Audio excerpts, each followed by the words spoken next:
gak mi Kiban sung sha hakari lum kasi Kiba pek cengai lawe jonga jongpi Kiban long ru kum kinong ya lam kabri Kin yang remti hakka kam san perthai Kin ya ringkat kakum kamon ublay Kin rat ringkong ya kabam sa pampong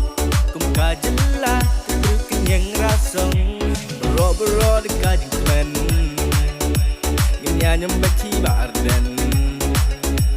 Bro de kajing stan Kin ya nyambati badalman Bro ngin nom kentaj Ngin ya nyambati babraj Bro de kajing sun Ngin ya nyambati meving school